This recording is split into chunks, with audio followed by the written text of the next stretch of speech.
Hola! Aquesta vegada us vull explicar el tercer conte dels 6 contes per aprendre a ser feliços. Es titula Les emocions que ens mouen i diu així. Com cada tarda, el parc del davant de l'escola s'omplia de nens i nenes que jugaven al seu aire. La Fàtima, contenta, va córrer a trobar la seva colleta, que xerraven al costat dels gronxadors. Quan ja feia una estona que hi eren, el va veure arribar. Era negre, pelut, i li va semblar tan gros. Sense perdre'l de vista ni un moment, va intentar seguir jugant com si res. De sobte es va sentir «Hola, Buc! Vine aquí!» I aquella bèstia enorme va arrencar a córrer cap allà on eren. Volia cridar, escapar-se i sortir corrents, però el seu cos estava paralitzat. No podia ni pensar. Veia les dents d'aquell gos que s'acostava com un llampec i sentia pànic. Estava en estat de xoc.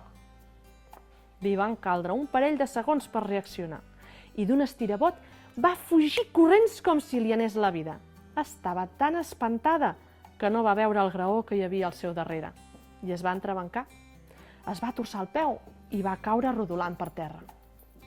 El gosset, que tampoc era tan gros, va passar de llarg i va anar a saludar el nen que l'havia cridat. «La Fàtima s'ha fet mal!» va avisar la Carla, una amiga seva. «Ha caigut i està plorant!» Tota la colla s'hi va acostar per consolar-la. La van ajudar a aixecar-se i la van acompanyar on era el seu pare. Li feia tan mal que no podia posar el peu a terra. «Ui, em sembla que haurem d'anar a urgències», va dir el pare. «Aquest turmell està molt inflamat». Aquell vespre, la Salma, en Biel i la Carla, molt bons amics seus, la van telefonar per saber com es trobava. Els va explicar que s'havia fet un esquinç i li havien embenat la cama fins al genoll, que hauria de fer repòs durant ben bé una setmana i que, per tant, no podria anar a l'escola. L'endemà al matí, els seus avis ja l'esperaven. Els agradava molt passar estones amb la seva neta i, tot i que els sabia greu que s'hagués fet mal, estaven encantats de cuidar-la mentre els pares treballaven. «Hola, bonica!» va dir l'àvia fent-li un petó. «Com et trobes? Que et fa mal al peu?» «Bon dia, àvia!» «No em fa gaire, no», va respondre la nena. «Només em pica de tant en tant i és un rotllo perquè no em puc gratar». L'avi se li va asseure al costat i va fer broma. «Hola, mossa! M'han dit que ahir vas fer una carrera amb un gos i que la vas perdre». «Mira quina gràcia!» li va respondre. «Si l'haguessis vist, avi, tenia unes dents, feia un napó». Això que et va passar em fa pensar en una història que vaig llegir fa molt de temps. A veure si recordo com anava, va dir pensatiu. Venia a dir que cada persona és com un carruatge. «Un carruatge?», va preguntar la Fàtima, intrigada. «Sí, representa que el carro és el nostre cos», va seguir l'avi. «I anem d'aquí cap allà i ens permet explorar el món a través dels 5 sentits. No n'hi ha cap d'igual. I és el primer que veu tothom. Els anys passen i es va fent vell. Si volem que duri molt temps, l'hem de cuidar i tractar-lo bé». «Així?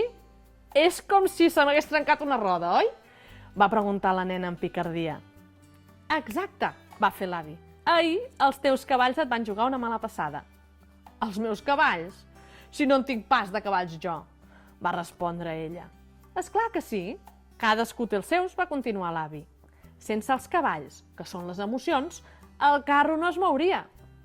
N'hi ha que ens fan sentir bé i d'altres que ens fan sentir malament, però totes tenen la seva funció. Ens mouen, com la por, per exemple, que ens protegeix dels perills». «Sí, ja! Doncs mira, ahir aquest cavall de la por em va fer caure el carruatge escales avall. Per culpa seva, eh? Ara em fa mal una roda», va bromejar la nena, que va fer riure l'avi.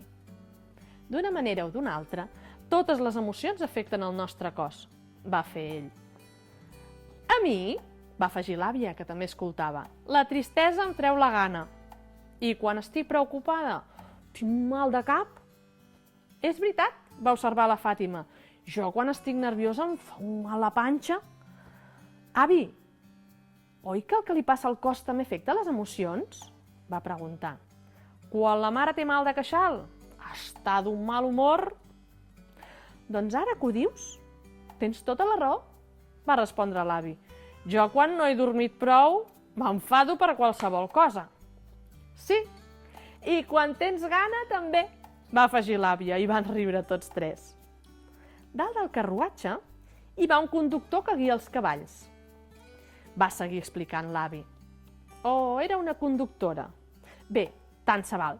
Representa que és la ment, el coco, el cervellet, saps? I on era la meva conductora?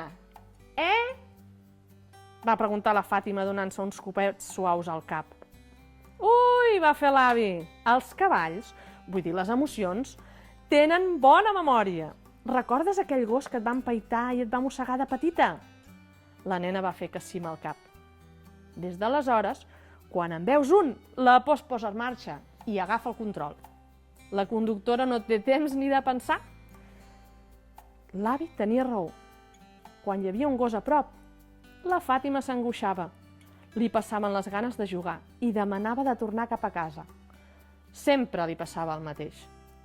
Tant si anava lligat com si no. Fos petit, gros o mitjà. Quedava bloquejada. Però això té solució, va seguir l'avi. Si la conductora coneix bé els seus cavalls, els pot entrenar i preparar. Esclar, va exclamar la nena. Això és el que fem amb la Marta i la Maria a classe d'educació emocional. I va seguir. Sempre ens diuen que hem de conèixer bé les nostres emocions. Ja sé què faré la pròxima vegada que vegi un gos. Em posaré les mans al cor i faré la respiració de la serp, com fem a l'escola. Segur que el cavall de la por es calma una mica. Bona pensada, va respondre l'avi. Aprendre a conduir les emocions és molt important. Són el nostre motor, saps? Com dius que em dieu d'això a l'escola? Educació emocional, avi, diu la Fàtima. M'agrada, li respon ell. I vet aquí un gos, i vet aquí un gat, i aquest conte s'ha acabat. Què us semblaria participar amb la vostra escola al concurs de dibuix que organitza la Fundació d'Antigues Caixes Catalanes amb el grup BPPA? Sí, per posar dibuixos en aquests contes que us explico, els 6 contes per aprendre a ser feliços. Ei, que hi ha premis, Jo no m'ho pensaria. A més, els dibuixos guanyadors sortiran en el llibre que publicarà l'editorial Mediterrània. A mi m'encantaria veure els vostres dibuixos en els meus contes. Vinga, apa-li, ja ho sabeu. Fins una altra.